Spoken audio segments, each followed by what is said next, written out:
इस विशाल धरती पर कुछ स्थान ऐसे हैं जो मनुष्य द्वारा बनाए गए नियमों को मानते ही नहीं, जहां विज्ञान की गिनती, तर्क की दलीलें और समय की रेखाएं बेबस हो जाती हैं।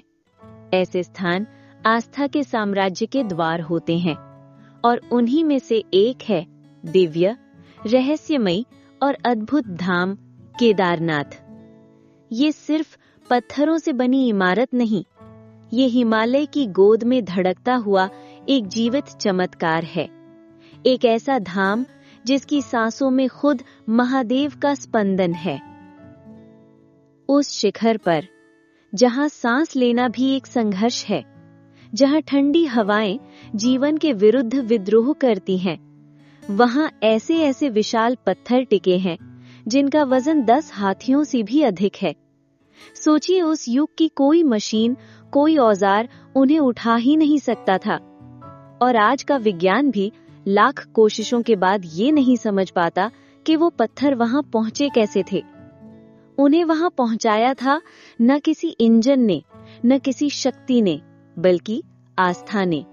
वो विश्वास जो पत्थर से भी भारी और पर्वत से भी मजबूत होता है। केदारनाथ का इतिहास उतना ही रहस्यमयी है जितना गहरा महासागर।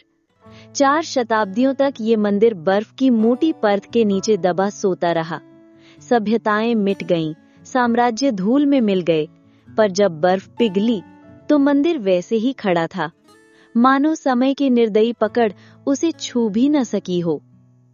फिर आया वर्ष 2013, एक प्रलयंकारी रात जब आकाश चीख रहा था, बादल फट पड़े थे और मंदाकिनी नदी अपने क्रोध में पर्वत का गरब लेकर घाटी की ओर उतरी थी। उसकी लहरें घर निगल रही थीं, दुकानें बहा ले जा रही थीं, हजारों जिंदगान उसकी गोद में समा रही थीं। वो मंदिर को भी मिटाने आई थी, परंतु हार गई, क्योंकि अचानक न जाने कहां से एक विशाल चट्टान मंदिर के पीछे आकर खड़ी हो गई। उसने प्रलय और मंदिर के बीच ढाल बनकर सब कुछ रोक लिया। विज्ञान कहता है ये संयोग था, पर आस्था कहती है ये स्वयं महादेव का हाथ था, अपने घर की रक्षा करने के लिए। और देखिए, एक और चमत्कार। जब सर्दियों के 6 महीनों के लिए पूरी घाटी वीरान हो जाती है, हर जीव जंतु, हर इंसान उस जगह को छोड़ देता है, तब भी मंदिर के गर्भगृह के अंधेरे में एक लौ जलती रहती है। ना कोई पुजारी, ना कोई तेल, ना कोई हाथ उसे छूता है, फिर भी वो ज्योति जलती रहती है, क्योंकि वो सिर्फ दीपक नहीं, वो अखंड विश्वास है। एक ऐसा विश्वास जिसे तर्क की हवा बुझा नहीं सकती और बर्फ की ठंडक जला नहीं सकती। सोचिए भक्तों, क्या ये कोई साधारण संयोग है कि हिमालय की इस चोटी से लेकर दक्षिण भारत के रामेश्वरम तक शिव के धाम एक सीधी रेखा में खड़े हैं, जैसे आकाश गंगा का कोई टुकड़ा धरती पर उतार दिया गया हो। हर चमत्कार के पीछे कथा छिपी होती है, हर दिव्यता के पीछे तपस्या, त्याग और पीड़ा का बीज बोया जाता है। तो प्रश्न ये उठता है कि केदारनाथ की इस अजेय शक्ति का स्रोत क्या है? क्या आपने सोचा है कि पश्चाताप में कितनी ताकत होती है? इतनी ताकत कि एक महान सम्राट भी अपने राज सिंहासन को छोड़कर बर्फीले पहाड़ों की पगडंडियों पर नंगे पांव चल पड़े। इतनी ताकत कि पाप का बोझ ही प्रार्थना बन गया और क्षमा की खोज ही जीवन का उद्देश्य। ये मंदिर सिर्फ पूजा का स्थान नहीं है, ये वो धाम है जो हमें सिखाता है कि चाहे इंसान कितना भी बड़ा क्यों ना हो, अंततः उसे सिर झुकाना ही पड़ता है।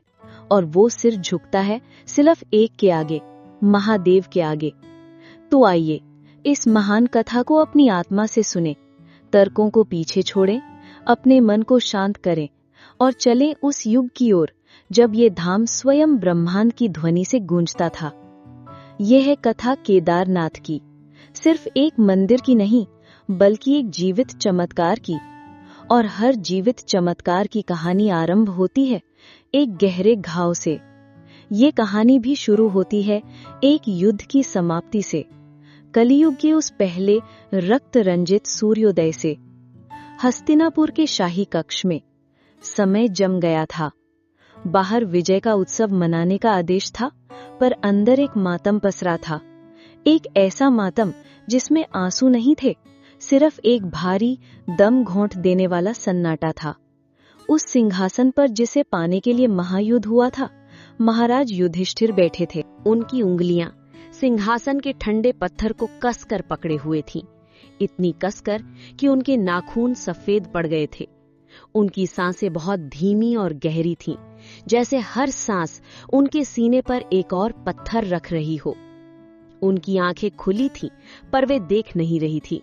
वे उस खाली दीवार को घूर रही थी जहां की नक्काशी में उन्हें अपने ही कुल के मारे गए योद्धाओं के चेहरे उभरते और मिटते हुए दिखाई दे रहे थे। कक्ष के एक कोने में अंधेरे में एक विशाल आकृति खड़ी थी, भीमसेन। उनकी भुजाएं, जो पहाड़ को भी हिला सकती थी, आज कांप रही थी। उन्होंने अपनी मुट्ठियों को इतनी जोर से भींचा हुआ था कि उनकी नसें चमड़ी के नीचे किसी मोटे रस्से की तरह उभर आई थीं। उनकी सांसों में एक अजीब सी गड़गड़ाहट थी, जैसे कोई घायल शेर अपने ही घावों पर गुर्रा रहा हो। दूसरे स्तंभ के सहारे अर्जुन खड़े थे, संसार के महानतम धनुर्धर, आज अपने ही बोझ तले झुके हुए थे। उनकी पीठ दीवार से सटी थी, पर उनके पैर लड़खड़ा रहे थे। उनका दाहिना हाथ बार बार अपनी कमर के पास जा रहा था, जहां उनका दिव्य गांडीव रहता था, पर अब वहां सिवाय खालीपन के कुछ नहीं था। और हर बार जब उनकी उंगलियां उस खालीपन को छूती, उनके पूरे शरीर में एक दर्द की लहर दौड़ जाती। और उस कक्ष की खामोशी इतनी गहरी थी कि स्वर्ण दीपकों में जलते हुए तेल की चटकने की आवाज भी किसी हथौड़े की चोट की तरह लगती थी।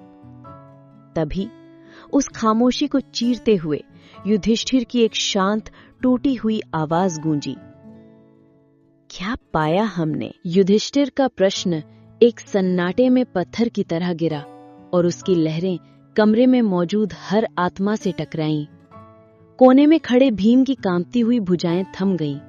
उनकी सांस, जो अब तक एक घायल शेर की तरह भारी चल रही थी, अचानक रुक गई। उन्होंने धीरे से अपनी हथेलियों को खोला और दीवार से घूमकर अपने बड़े भाई की ओर देखा। उनके कदम भारी थे। हर कदम के साथ ऐसा लगता था मानो संगमरमर का फर्श धंस रहा हो। वो युधिष्ठिर के सिंहासन के पास आकर रुके। उनकी आवाज में क्रोध नहीं, बल्कि एक गहरी दबी हुई पीड़ा थी, एक ऐसी कोशिश जो अपने ही मन को सांत्वना देने के लिए की जा रही हो। धर्म की स्थापना की है हमने भैया। उनकी आवाज उस शांत कमरे में बहुत जोर से गूंजी। हमने अधर्म का नाश किया है। उन्होंने हमें कोई और मार्ग नहीं छोड़ा था। भीम के शब्द जैसे हवा में ही दम तोड़ गए, क्योंकि स्तंभ के सहारे खड़े अर्जुन ने धीरे से अपना सिर उठाया। उसकी आंखों में आंसू नहीं थे, वे सूनी और गहरी थीं, जैसे किसी सूखे हुए कुएं की गहराई। उसने भीम की ओर नहीं देखा। उसकी नजरें सामने जल रहे दीपक की लौ पर टिकी थी। उसकी आवाज एक थके हुए, हारे हुए यात्री की तरह निकली, लगभग एक कानाफूसी। किस कीमत पर भीम? क्या धर्म हमें अपने ही रक्त से हाथ रंगने को कहता है? अर्जुन ने एक लंबी और कांपती हुई सांस ली। मैंने उन्हीं पितामह पर बाण चलाए जिनकी गोद में खेलकर मैं बड़ा हुआ था। उनकी आंखें आज भी मुझे दिखती हैं, जब वे बाणों की शैया पर लेटे थे और मुझे देख रहे थे। उनमें पीड़ा नहीं थी, सिर्फ एक सवाल था। मैंने गुरु द्रोण का वध किया धोखे से, और कर्ण। ये नाम लेते ही अर्जुन की आवाज टूट गई। मेरा अपना भाई, उसे भी मैंने ही। आगे के शब्द उसके गले में ही घुट कर रह गए। उसने अपना चेहरा अपने कांपते हुए हाथों में छिपा लिया। अब उस कक्ष में सिर्फ अर्जुन की दबी हुई सिसकियों की आवाज थी। तभी कक्ष के भारी पर्दे धीरे से हिले। एक परछाई ने दरवाजे पर दस्तक दी और अंदर आई। द्रौपदी। उनके शरीर पर कोई राजसी वस्त्र नहीं थे, कोई आभूषण नहीं थे, एक साधारण सफेद साड़ी। और उनके बाल, जो कभी उस भरी सभा में अपमानित हुए थे, आज खुले हुए थे, पर उनमें विजय का अभिमान नहीं, बल्कि एक अनंत शोक था। उनकी चाल में एक ऐसी थकावट थी जो शरीर की नहीं, आत्मा की होती है। वो धीरे धीरे चलती हुई अपने 5 पतियों के बीच आकर खड़ी हो गईं। उनकी आंखें भी सूखी थीं, पर उनका चेहरा उस युद्ध की सबसे दर्दनाक कहानी कह रहा था। उन्होंने सबकी ओर देखा और फिर उनकी आवाज उस सन्नाटे में एक ठंडी हवा की तरह बही। स्वामी, इस महाविनाश के लिए सिर्फ आप दोषी नहीं हैं। इसकी सबसे बड़ी भागीदार तो मैं हूं। मेरे अपमान की ज्वाला ने पूरे आर्यावर्त को जलाकर राख कर दिया। ये युद्ध मेरी ही प्रतिज्ञा का परिणाम है। अब उस कक्ष में कोई बहाना नहीं बचा था, कोई तर्क नहीं बचा था। सिर्फ अपराध बोध का एक अथाह काला सागर था, जिसमें 5 महान योद्धा और एक साम्राज्ञी एक साथ डूब रहे थे। उस कक्ष की खामोशी अब सिर्फ खामोशी नहीं थी, वो एक बोझ बन चुकी थी, इतनी भारी कि वहां सांस लेना भी मुश्किल हो रहा था। हर कोई अपने अपने अपराध बोध के अथाह सागर में डूब रहा था। कोई किनारा नहीं था, कोई उम्मीद नहीं थी। तभी कुछ अजीब हुआ। कक्ष के बाहर गलियारे में हवा के चलने की जो हल्की सरसराहट थी, वो अचानक बंद हो गई। इतनी की जैसे पूरे ब्रह्मांड ने अपनी सांस रोक ली हो। स्वर्ण दीपकों की लौ जो अब तक कांप रही थी, वो एकदम स्थिर हो गई। उनकी पीली रोशनी धीरे धीरे बदलकर एक सुनहरे दिव्य प्रकाश में बदलने लगी, जैसे किसी ने उन दीपकों में तेल की जगह सूर्य की किरणें भर दी हों। और उस कक्ष की सीलन भरी गंध गायब हो गई। उसकी जगह एक पवित्र सुगंध ने ले ली। चंदन, कपूर और हिमालय की गीली मिट्टी जैसी कोई प्राचीन रूहानी महक। पांडवों ने एक साथ सिर उठाया। उनकी इंद्रियां उन्हें किसी असाधारण उपस्थिति का संकेत दे रही थीं, और उन्होंने देखा कक्ष के बीचों बीच जहां कुछ भी नहीं था, वहां हवा में प्रकाश के कण एकत्रित हो रहे थे। वे कण घूम रहे थे, नाच रहे थे और धीरे धीरे एक आकार ले रहे थे। प्रकाश इतना तेज था कि आंखें चौंधिया रही थीं। और फिर उस प्रकाश पुंज के भीतर से एक शांत, तेजस्वी और भव्य आकृति उभरी। महर्षि वेदव्यास। उनकी जटाएं जैसे सदियों की कहानियों को समेटे हुए थीं। उनकी त्वचा से एक सौम्य प्रकाश निकल रहा था, और उनकी आंखों में करुणा थी, ज्ञान था और एक ऐसी गहराई थी जिसमें अतीत, वर्तमान और भविष्य तीनों एक साथ दिखाई दे रहे थे। उन्होंने किसी को नहीं देखा, पर ऐसा लगा जैसे उन्होंने हर किसी की आत्मा के भीतर झांक लिया हो। उनकी गहरी, शांत और करुणामयी आवाज उस कक्ष में किसी दिव्य संगीत की तरह गूंजी। पुत्रों। उनकी आवाज में इतनी शांति थी कि अर्जुन की सिसकियां थम गईं, भीम की मुट्ठियां ढीली पड़ गईं और युधिष्ठिर की कांपती हुई उंगलियां स्थिर हो गईं। तुम्हारी आत्मा का ये पश्चाताप तुम्हारे उस विजय के जश्न से कहीं अधिक मूल्यवान है। ये अग्नि जो तुम्हारे हृदयों को जला रही है, ये पाप की नहीं, ये शुद्धि की अग्नि है। महर्षि व्यास ने एक एक कर सबकी ओर देखा। तुमने युद्ध जीता है, पर अपनी आत्मा पर गहरे घाव कर लिए हैं। गोत्र हत्या और ब्रह्म हत्या का महापाप, इस पाप का प्रायश्चित करना ही होगा। युधिष्ठिर, जो अब तक एक पत्थर की मूरत बने बैठे थे, अचानक हिले। वे सिंहासन से उठे, उनके पैर लड़खड़ाए और वे किसी असहाय बालक की तरह चलते हुए महर्षि व्यास के चरणों में गिर पड़े। उनकी आवाज अब एक सम्राट की नहीं, एक भटके हुए, थके हुए, क्षमा मांगने वाले शिष्य की थी। मार्ग दिखाएं गुरुदेव। इस अग्नि से निकलने का मार्ग क्या है? युधिष्ठिर का वो टूटा हुआ सवाल, मार्ग क्या है, उस कक्ष की दिव्य शांति में घुल गया। महर्षि व्यास मुस्कुराए, एक ऐसी मुस्कान जिसमें ब्रह्मांड की सारी करुणा समाई हुई थी। उन्होंने धीरे से अपना दाहिना हाथ उठाया और युधिष्ठिर के झुके हुए सिर पर रख दिया। एक स्पर्श, सिर्फ एक स्पर्श, और युधिष्ठिर के कांपते हुए शरीर में एक शांति की लहर दौड़ गई। उनके भीतर जो पश्चाताप की अग्नि धधक रही थी, वो जैसे किसी शीतल अमृत से शांत हो गई।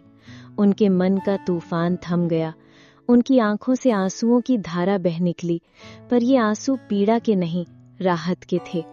बाकी पांडवों ने भी उस शांति को महसूस किया, जैसे महर्षि के स्पर्श की दिव्यता पूरे कक्ष में फैल गई हो। महर्षि व्यास की गंभीर आवाज फिर से गूंजी, उठो पुत्र युधिष्ठिर, तुम्हारा प्रश्न ही तुम्हारे उत्तर की शुरुआत है। ये पाप साधारण नहीं है। ये राजपाट दान करने से या हजारों यज्ञ करवाने से नहीं धुलेगा, क्योंकि ये घाव तुम्हारे शरीर पर नहीं, तुम्हारी आत्मा पर लगा है। और आत्मा के घाव, उन्हें भरने की औषधि इस संसार के किसी राजवैद्य के पास नहीं होती। महर्षि ने अपनी आंखें बंद की एक क्षण के लिए, और जब उन्होंने आंखें खोली तो उनकी आंखों में बर्फीले पहाड़ों की चोटियां चमक रही थीं। इसका मार्ग एक ही है। तुम्हें वहां जाना होगा जहां ये धरती समाप्त होती है और आकाश का आरंभ होता है, जहां नदियां पत्थरों से नहीं, स्वयं महादेव की जटाओं से जन्म लेती हैं, जहां खामोशी का अर्थ सूनापन नहीं, बल्कि ईश्वर का ध्यान होता है। हिमालय। तुम्हें उस देवभूमि में जाना होगा, क्योंकि इस पाप से मुक्ति केवल वही दे सकता है जो पाप और पुण्य, धर्म और अधर्म सबसे परे है। देवताओं के देव, महादेव, केवल वही इस अपराध बोध के विष को पी सकते हैं और तुम्हें मोक्ष का अमृत दे सकते हैं। युधिष्ठिर ने अपने आंसुओं से भरे चेहरे को ऊपर उठाया। उनकी आंखों में एक नई कांपती हुई आशा थी। कहाँ गुरुदेव, हिमालय में हमें कहाँ जाना होगा? महर्षि व्यास की आंखों में एक दिव्य चमक उभरी और उन्होंने उस पवित्र नाम का उच्चारण किया। तुम्हें जाना होगा, तुम्हें जाना होगा, केदारनाथ। ये नाम उस कक्ष में किसी मंत्र की तरह गूंजा। अर्जुन, जिसने अपना चेहरा हाथों में छिपा रखा था, उसने धीरे से अपनी उंगलियां हटाईं। उसकी सूनी आंखों में एक धुंधली सी चमक लौटी। भीम, जिसकी मुट्ठियां अब तक भिंची हुई थीं, वे खुल गईं। उनकी सांसों की गड़गड़ाहट एक गहरी शांत सांस में बदल गई। और द्रौपदी, उनकी आंख के कोने से एक अकेली बूंद आंसू की लुढ़क कर नीचे गिरी। ये आंसू शोक का नहीं था, ये उस पहली बूंद की तरह था जो सूखी धरती पर पड़ती है और एक नई शुरुआत का संकेत देती है। उन सभी के मन में एक ही संकल्प ने जन्म ले लिया था, एक ही रास्ता, एक ही मंजिल, केदारनाथ। महर्षि व्यास ने उन सब के बदले हुए भावों को देखा और वे समझ गए, उनका कार्य अब पूरा हो चुका था। मार्ग अब तुम्हारे सामने है पुत्रों, उन्होंने कहा, पर याद रखना, ये रास्ता फूलों का नहीं, कांटों का होगा। ये तुम्हारे शरीर की नहीं, तुम्हारी आत्मा की अंतिम परीक्षा होगी। और ये कहते ही उनका तेजस्वी शरीर धीरे धीरे पारदर्शी होने लगा। वही सुनहरा प्रकाश जिससे वे प्रकट हुए थे, उसी में वे विलीन होने लगे। चंदन की वही दिव्य सुगंध एक आखिरी बार हवा में फैली और फिर सब कुछ पहले जैसा शांत हो गया। बस एक चीज बदल गई थी। कक्ष में अब निराशा का अंधेरा नहीं, बल्कि एक कठिन पर पवित्र संकल्प का प्रकाश था। उस रात हस्तिनापुर के उस शाही कक्ष में कोई सोया नहीं था। वो एक रात थी, संकल्प की रात, एक युग के अंत की और एक कठिन यात्रा के आरंभ की रात। जब भोर की पहली किरण ने महल के स्वर्ण कलश को छुआ, तो वो किरण एक नए दिन का नहीं, बल्कि एक नए जीवन का संदेश लेकर आई थी। युधिष्ठिर, जो पूरी रात सिंहासन के पास भूमि पर बैठे रहे थे, धीरे से उठे। उनके शरीर में अब कोई लड़खड़ाहट नहीं थी, उनकी आंखों में अब कोई सूनापन नहीं था। वहां एक शांत और दृढ़ निश्चय था। उन्होंने धीरे से आगे बढ़कर उस सिंहासन पर रखे अपने स्वर्ण मुकुट को उठाया। उन्होंने उसे एक क्षण के लिए देखा, उसमें जड़े हीरे उस सुबह की रोशनी में चमक रहे थे, पर युधिष्ठिर को अब उनमें कोई आकर्षण नहीं दिख रहा था। उन्होंने उस मुकुट को वापस सिंहासन पर रख दिया, धीरे से, सम्मान से, जैसे कोई भारी बोझ उतार कर रख देता है। धातु के पत्थर से टकराने की एक हल्की सी ध्वनि उस शांत कक्ष में गूंजी, और उस ध्वनि में एक सम्राट के जीवन का अंत हो गया। एक एक करके बाकी भाई भी उनके पास आ खड़े हुए। किसी ने कुछ नहीं कहा। शब्दों की अब आवश्यकता नहीं थी। उनकी आंखें एक दूसरे से बात कर रही थीं। उन्होंने अपने राजसी वस्त्र त्यागे, वो रेशम जो उनकी त्वचा पर मक्खन की तरह फिसलता था, वो कवच जिसने युद्ध में उनके प्राणों की रक्षा की थी, सब उतार दिया और धारण किए भगवा वस्त्र, एक ऐसा खुरदुरा साधारण कपड़ा जो शरीर को नहीं आत्मा को ढंकता है। अब वे सम्राट नहीं थे, वो योद्धा नहीं थे, वो सिर्फ पश्चाताप करने निकले तीर्थयात्री थे। राज्य अब लावारिस नहीं छोड़ा जा सकता था, धर्म का चक्र रुकना नहीं चाहिए था। उनके आदेश पर एक बालक को उस कक्ष में लाया गया, अभिमन्यु का पुत्र परीक्षित। उसकी आंखों में नींद थी और अपने भव्य पिताओं को इस वेश में देखकर एक मासूम सा आश्चर्य। युधिष्ठिर उस बालक के सामने अपने घुटनों पर बैठ गए। एक सम्राट दूसरे सम्राट के सामने झुका। उन्होंने अपना हाथ परीक्षित के सिर पर रखा। उनकी आवाज में एक पिता का वात्सल्य और एक राजा का आदेश था। इस राज्य की रक्षा करना पुत्र, प्रजा को कभी निराश मत करना, ये अब तुम्हारा धर्म है। और फिर वे पांचों भाई और द्रौपदी उस कक्ष से बाहर निकल गए। उनके पैरों में कोई पादुकाएं नहीं थी, उनके पीछे कोई दास दासियों की सेना नहीं थी। महल के पहरेदार अपनी तलवारों पर हाथ रखे उन्हें देखते हुए रह गए, अवाक, स्तब्ध। महल के विशाल दरवाजे, जो हमेशा युद्ध के नगाड़ों या उत्सव के संगीत के साथ खुलते थे, आज एक गहरी उदास चरमराती हुई आवाज के साथ उनके लिए आखिरी बार खुले। वे हस्तिनापुर की गलियों से गुजरे। सुबह का कोहरा अभी छटा नहीं था। कहीं दूर किसी मंदिर से सुबह की आरती का धीमा स्वर आ रहा था। सड़कों पर झाड़ू लगने की आवाज और सोए हुए शहर की सांसों की ध्वनि। उन्होंने पीछे मुड़कर नहीं देखा। महल का शिखर कोहरे में धीरे धीरे ओझल हो रहा था, जैसे एक सपना टूट रहा हो। और जैसे ही उन्होंने शहर की सीमा को पार किया, उन्होंने देखा एक कुत्ता, भूरे रंग का, साधारण सा, गले के कोने में बैठा उन्हें ही देख रहा था। जब वे आगे बढ़े तो वो भी उठा और उनसे एक सम्मानजनक दूरी बनाए हुए चुपचाप उनके पीछे पीछे चलने लगा, एक मौन, अनचाहा सहयात्री। हस्तिनापुर अब पीछे छूट चुका था और सामने उत्तर दिशा में, जहां कोहरे के पार एक अनंत बर्फीला रास्ता उनकी प्रतीक्षा कर रहा था, हस्तिनापुर पीछे छूट चुका था, एक धुंधली याद की तरह। अब उनके सामने सिर्फ रास्ता था, एक ऐसा रास्ता जिसका कोई अंत नहीं दिखता था। शुरुआत में यात्रा सामान्य थी। वही गांव, वही खेत, वही लोग जिन्हें कभी वे अपनी प्रजा कहते थे। धूल भरी सड़कों पर जब वे चलते तो गांव वाले रुक जाते। वे उन भगवा वस्त्र पहने नंगे पांव चलते हुए शांत चेहरों को देखते और पहचानने की कोशिश करते। कुछ बूढ़ी आंखें उन्हें पहचान लेती और आश्चर्य और श्रद्धा से हाथ जोड़कर खड़ी हो जाती। वे कुछ कह नहीं पाते थे, बस उन महान सम्राटों को एक भिक्षु की तरह जाते हुए देखते रहते। पांडव किसी को नहीं देखते, उनकी नजरें धरती पर झुकी रहती, जैसे वे हर कदम के साथ अपने अहंकार को उसी धूल में मिलाते जा रहे हों। दिन हफ्तों में बदलने लगे। सूरज उगता और अस्त हो जाता। वे बस चलते रहते, चुपचाप, एक मौन तपस्या में। फिर हवा में बदलाव आया। उसमें मैदानों की धूल नहीं, बल्कि एक ठंडक और नमी थी। दूर क्षितिजपुर पहाड़ों की एक नीली धुंधली सी रेखा दिखने लगी और उन्हें एक आवाज सुनाई देने लगी, एक गड़गड़ाहट, जो किसी बादल की नहीं, बल्कि हजारों झरनों को अपनी गोद में समेटे मां गंगा की थी। वे हरिद्वार पहुंचे, फिर ऋषिकेश। उस पवित्र जल की ठंडक जब उनके थके हुए शरीर से टकराई तो जैसे यात्रा की आधी थकान उतर गई।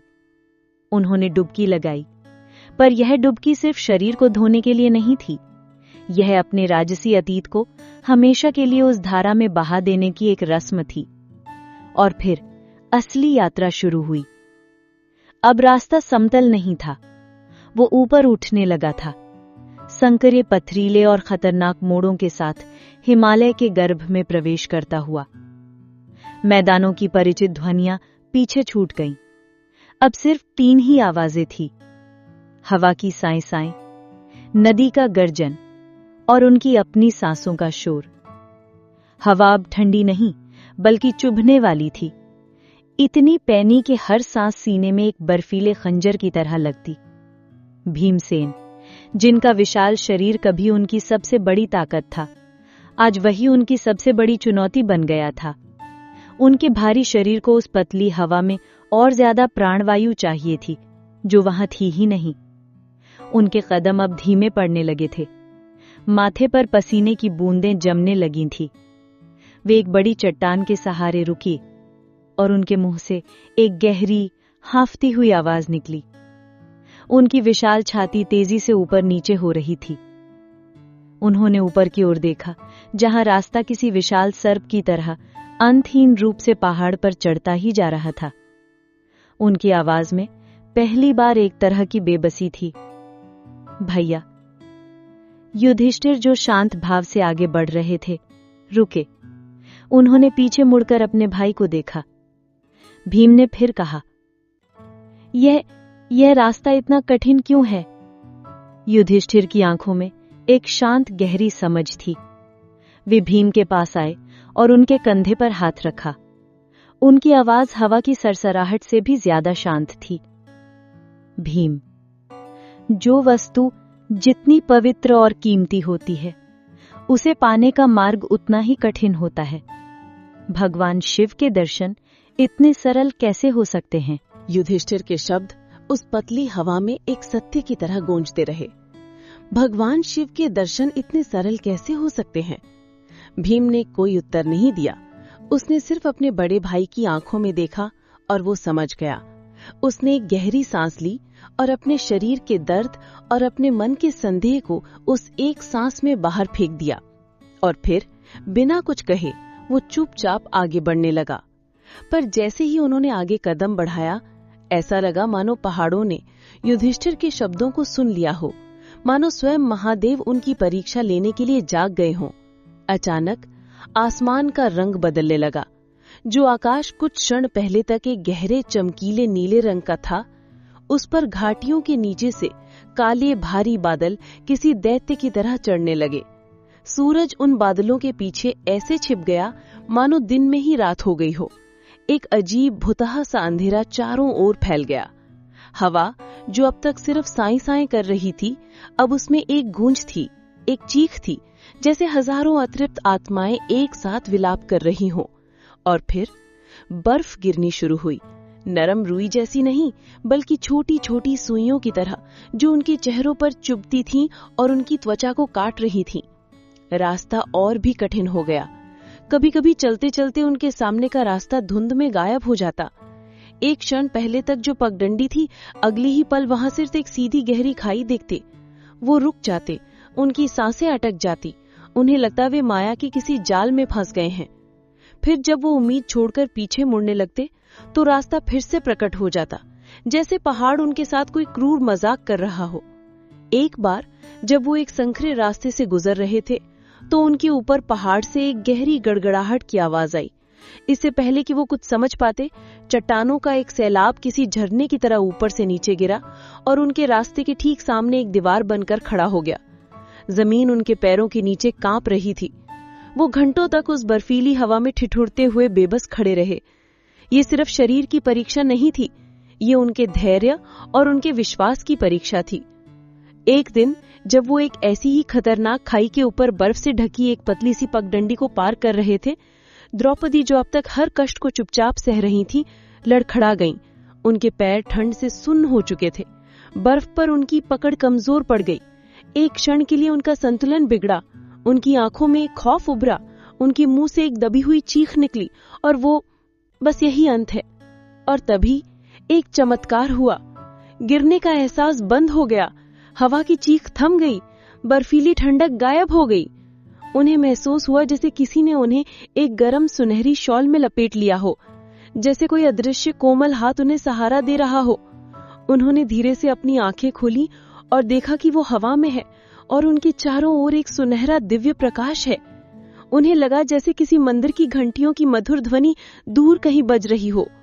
उस अदृश्य शक्ति ने उन्हें धीरे से ऊपर उठाया और वापस उसी पगडंडी पर सुरक्षित खड़ा कर दिया। जैसे ही उनके पैर जमीन से लगे, वो सुनहरा प्रकाश गायब हो गया। घंटियों की आवाज बंद हो गई, वही बर्फीली हवा, वही अंधेरा वापस आ गया। पर इससे पहले कि कोई कुछ समझ पाता, एक गहरी, गंभीर और करुणामयी आवाज पहाड़ों से नहीं, आकाश से नहीं, बल्कि उन सब के भीतर, उनके अपने मनों में गूंजी। हे पांडवों, तुम्हारी परीक्षा चल रही है, धैर्य रखो। और फिर सब कुछ शांत हो गया। वे सब उस बर्फीली पगडंडी पर निशब्द और स्तब्ध खड़े थे। उनकी समझ में आ गया था कि वे इस यात्रा में अकेले नहीं हैं। कोई है जो हर पल उन्हें देख रहा है, उनकी परीक्षा ले रहा है और उनकी रक्षा भी कर रहा है। उस दिव्य अनुभव के बाद यात्रा बदल गई। अब उनके मन में सिर्फ रास्ते का कष्ट नहीं था, बल्कि एक श्रद्धा और एक भय मिश्रित सावधानी थी।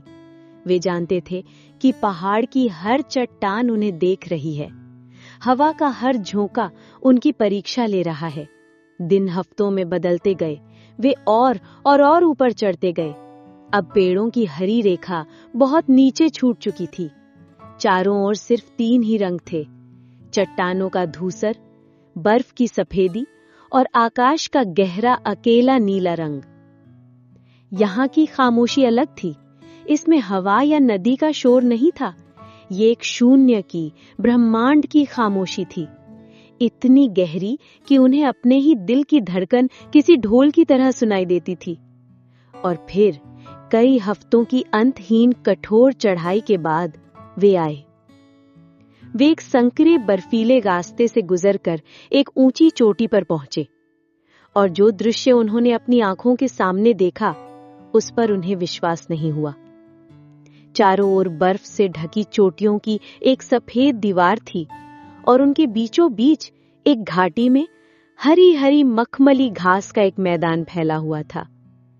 इतनी ऊंचाई पर, जहां हवा में सांस लेना भी एक यज्ञ था, वहां जीवन का ऐसा जीवंत हरा भरा प्रमाण एक चमत्कार था, एक असंभव दिव्य चमत्कार।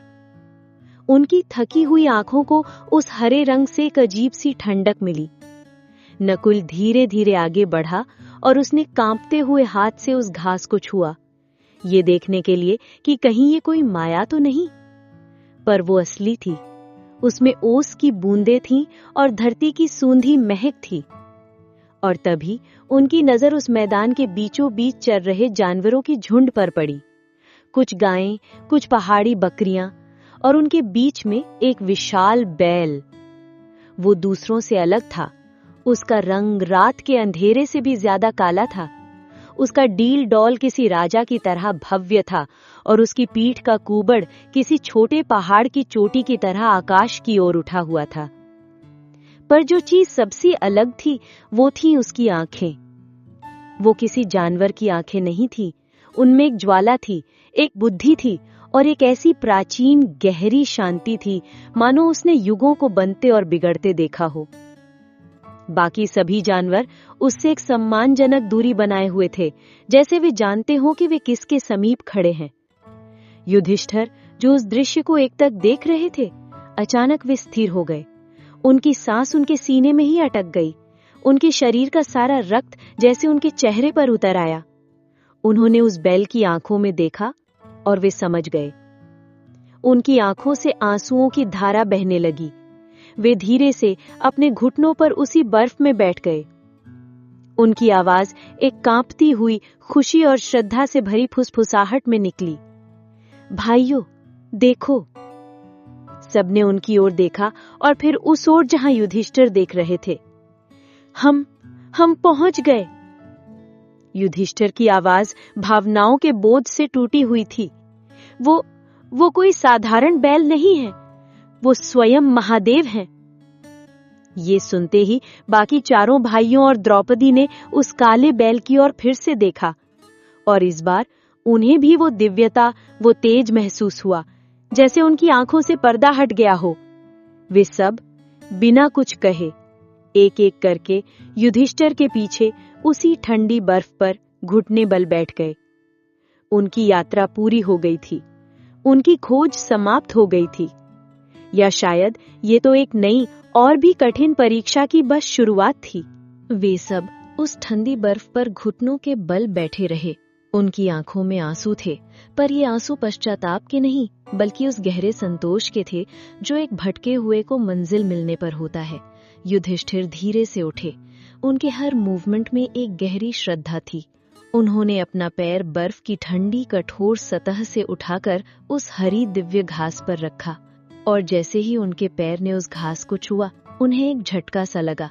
घास बर्फ की तरह ठंडी नहीं, बल्कि एक माँ की गोद की तरह कोमल और गर्म थी। उन्हें लगा जैसे धरती की सारी ऊर्जा उनके पैरों के जरिए उनके शरीर में प्रवेश कर रही हो। वे धीरे धीरे उस दिव्य बैल की ओर बढ़े। बाकी पांडव अपनी सांसें रोके उन्हें देख रहे थे। युधिष्ठिर उस बैल से कुछ दूरी पर रुके। उन्होंने अपने हाथ जोड़े, और उनकी आवाज, जो अब तक एक सम्राट की थी, आज एक भक्त की थी, एक याचक की थी। हे महादेव, हे त्रिलोकनाथ, हम अभागे पांडव आपके चरणों में आए हैं। उनकी आवाज भावनाओं के बोझ से कांप रही थी। हमसे जो महापाप हुआ है उसे क्षमा कर दें प्रभु, हमें इस पश्चाताप की अग्नि से मुक्त करें। युधिष्ठिर के शब्द उस शांत घाटी में गूंजकर खो गए। सबकी नजरें उस काले बैल पर टिक गईं। उस दिव्य बैल ने धीरे से अपना सिर उठाया और युधिष्ठिर की आंखों में देखा। उसकी आंखों में क्रोध नहीं था, उनमें एक गहरा अथाह वैराग्य था, जैसे वो कह रहा हो कि तुम इस क्षमा के योग्य नहीं हो। और फिर उसने धीरे से अपना मुंह फेर लिया और शांत भाव से चलकर पास की एक बड़ी चट्टान के पीछे ओझल हो गया। बस कोई उत्तर नहीं, कोई शब्द नहीं, सिर्फ एक मौन अस्वीकृति। पांडवों के हृदय में जो आशा का दीपक जला था, वो जैसे एक ही झोंके में बुझ गया। भीम की शांत हो चुकी सांसें फिर से भारी हो गईं। उनकी आवाज में एक दबा हुआ क्रोध और गहरी निराशा थी। भैया, महादेव हमसे रुष्ट हैं, वो हमसे मिलना भी नहीं चाहते। स्तंभ के सहारे खड़े अर्जुन की उंगलियां फिर से कांपने लगी। उनके भीतर का योद्धा फिर से जाग उठा। तो फिर मैं उन्हें विवश करूंगा मिलने के लिए।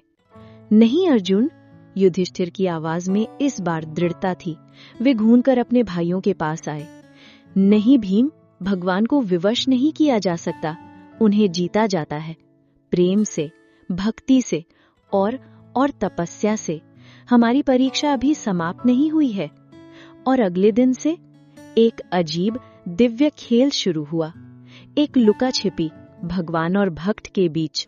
जब भी पांडव उस बैल के पास जाते, वो गायब हो जाता।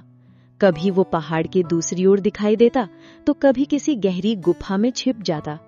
उनके शरीर थक रहे थे, पर उनका संकल्प अब और भी मजबूत होता जा रहा था। वो समझ गए थे कि ये उनके अहंकार की अंतिम परीक्षा है।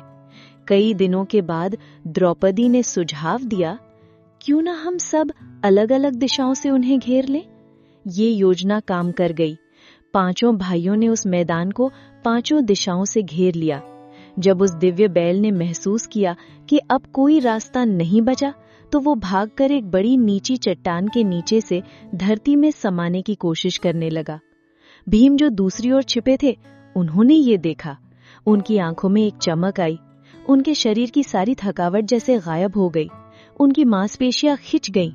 उन्होंने अपने मन में सोचा, ये मेरा अवसर है, महादेव को छूने का, उनसे क्षमा मांगने का ये मेरा अंतिम अवसर है।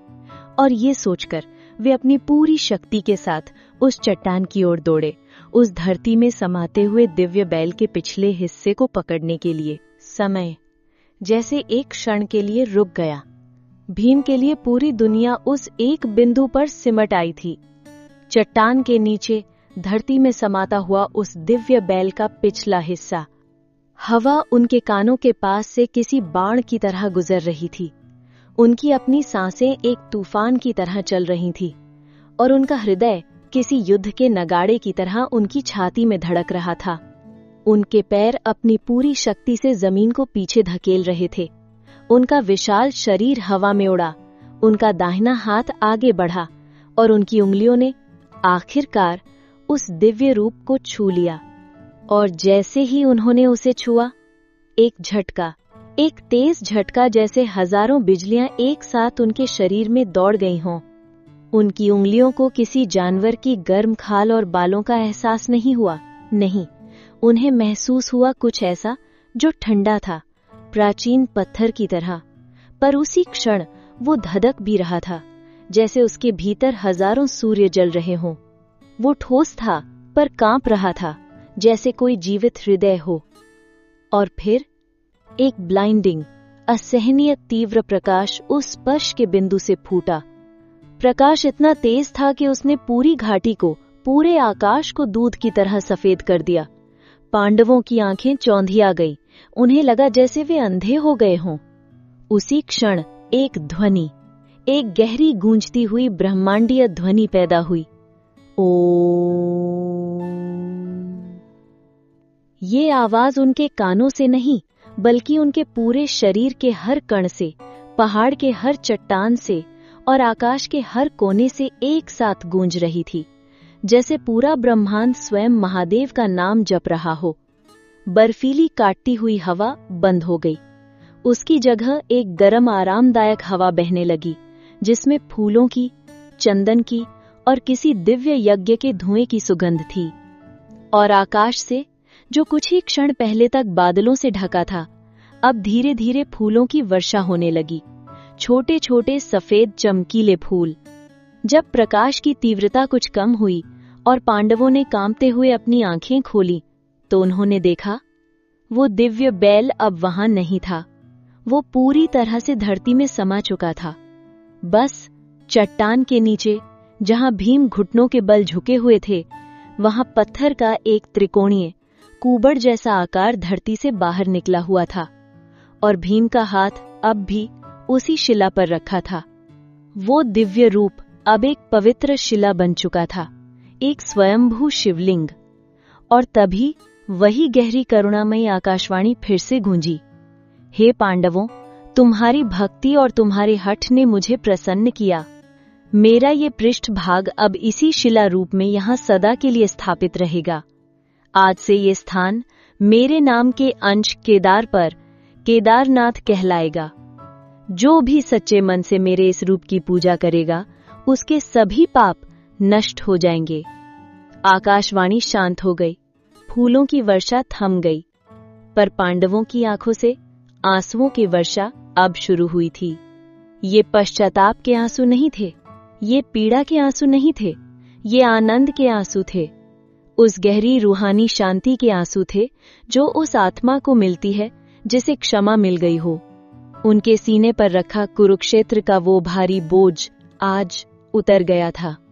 वो सब धीरे धीरे घिसटते हुए उस पवित्र शिला के पास आए और एक एक करके सबने अपना माथा उस ठंडे पर जीवन से धड़कते हुए पत्थर पर रख दिया। केदारनाथ की भूमि पर ये पहली पूजा थी। वो पूजा घंटों तक चली, या शायद युगों तक। समय का अब कोई अर्थ नहीं रह गया था। पांडव और द्रौपदी उस नव प्रकट हुए शिवलिंग के चारों ओर शांत, मौन और स्थिर बैठे थे। उनके हृदयों में अब कोई तूफान नहीं था, कोई पश्चाताप की अग्नि नहीं थी, कोई अपराध बोध का बोझ नहीं था। सिर्फ शांति थी, एक गहरी, निर्मल और पवित्र शांति, जैसे हजारों मीलों तक फैले रेगिस्तान में किसी प्यासे को अमृत का सरोवर मिल गया हो। घाटी में हवा अब भी बह रही थी, पर अब वो सर्द नहीं थी, उसमें एक कोमल गर्माहट थी। आकाश से अब भी दिव्य फूल बरस रहे थे और उस शिवलिंग से एक सौम्य नीला प्रकाश निकल रहा था जो उनके चेहरों को एक दिव्य आभा दे रहा था। वे उस क्षण को अपनी आत्मा में पी लेना चाहते थे, हमेशा के लिए। काफी देर बाद अर्जुन ने धीरे से अपनी आंखें खोली। उसने उस शिवलिंग को देखा, फिर अपने भाइयों को और फिर उस दिव्य घाटी को। उसकी आवाज अब किसी टूटे हुए योद्धा की नहीं, बल्कि एक जिज्ञासु शिष्य की थी। उसने धीरे से आकाश की ओर देखकर पूछा, प्रभु, आपकी ये कृपा, आपका ये दिव्य रूप, क्या ये सिर्फ हमारे लिए है? हमारे जाने के बाद इस स्थान का क्या होगा? अर्जुन का प्रश्न उस शांत वातावरण में गूंजा, और वो करुणामयी गंभीर आकाशवाणी एक आखिरी बार उनके मनों में उतरी। नहीं अर्जुन, ये स्थान अब केवल तुम्हारे लिए नहीं, बल्कि आने वाले हर युग के लिए, हर उस भक्त के लिए है जो सच्चे हृदय से यहां आएगा। ये भी जान लो कि मेरे इस रूप के अन्य अंग अन्य स्थानों पर प्रकट हुए हैं। और जैसे ही आकाशवाणी ने ये कहा, पांडवों की आंखों के सामने कुछ धुंधले दिव्य दृश्य उभरने लगे। तुंगनाथ में मेरी भुजाएं प्रकट हुई हैं। उन्हें एक पहाड़ दिखा जिसकी चोटी किसी उठी हुई शक्तिशाली भुजा की तरह लग रही थी। रुद्रनाथ में मेरा मुख विराजमान हुआ है। उन्हें एक गुफा दिखी जिसके भीतर की शिला पर एक शांत ध्यानमग्न चेहरा उभरा हुआ था। मध्य महेश्वर में मेरी नाभि स्थापित हुई है। उन्हें फूलों से भरी एक और घाटी दिखी जिसके बीच में एक गोल कोमल शिवलिंग था। और कल्पेश्वर में मेरी जटाएं प्रकट हुई हैं। उन्हें एक चट्टान दिखी जिसके ऊपर से बालों की लटों की तरह एक झरना बह रहा था। ये पांचों स्थान मिलकर पंच केदार कहलाएंगे, और ये स्थान केदारनाथ इन सब में श्रेष्ठ होगा, क्योंकि ये मेरे हृदय के सबसे करीब है। ये वही भूमि है जिसे युगों पहले मेरे परम भक्त ऋषि केदार ने अपनी तपस्या से पवित्र किया था। तुम केवल इस स्थान को संसार के समक्ष प्रकट करने का एक माध्यम बने हो। आकाशवाणी एक क्षण के लिए लुकी। तुम्हारे पाप धुल चुके हैं, तुम्हारा प्रायश्चित पूर्ण हुआ। इस धरती पर तुम्हारा कार्य अब समाप्त हो चुका है। ये सुनकर पांडवों ने एक दूसरे की ओर देखा। उनकी आंखों में एक ही प्रश्न था, तो अब क्या, अब कहां जाएं? आकाशवाणी ने जैसे उनके मन के प्रश्न को पढ़ लिया हो। अब पीछे मुड़कर मत देखो, हस्तिनापुर या किसी और राज्य की ओर नहीं। अब आगे बढ़ो, उस पथ पर जो स्वर्ग की ओर जाता है। तुम्हारा अंतिम लक्ष्य अब तुम्हारी प्रतीक्षा कर रहा है। और इसके साथ ही वो दिव्य आवाज शांत हो गई। फूलों की वर्षा थम गई। शिवलिंग से निकलता प्रकाश धीरे धीरे पत्थर में ही विलीन हो गया। सब कुछ पहले जैसा शांत हो गया। पांडवों ने एक दूसरे को देखा। उनकी आंखों में अब कोई प्रश्न नहीं था, सिर्फ स्वीकृति थी। वो सब एक एक करके उठे।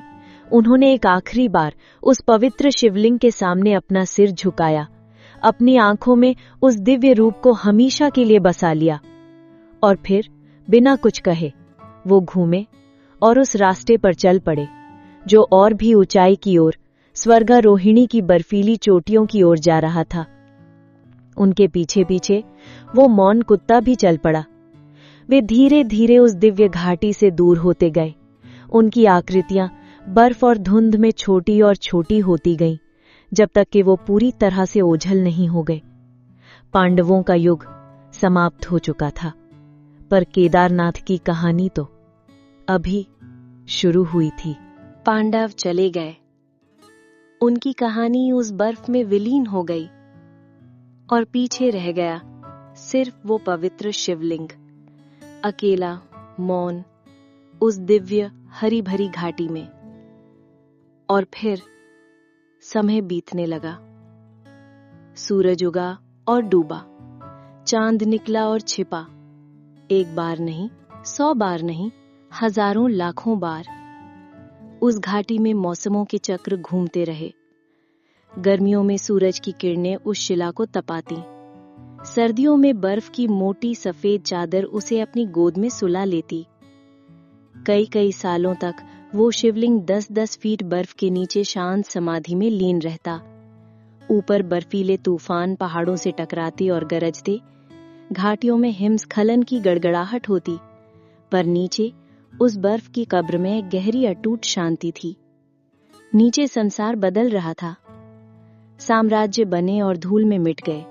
नदियों ने अपने रास्ते बदल लिए। इंसानों की पीढ़ियां जन्मी और मर गईं, और धीरे धीरे केदारनाथ का रास्ता खो गया। ये स्थान अब इंसानों की पहुंच से दूर हो चुका था। ये सिर्फ एक कहानी बनकर रह गया था, एक किंवदंती जो साधु और ऋषि मुनि अपनी गुफाओं में एक दूसरे को सुनाते थे।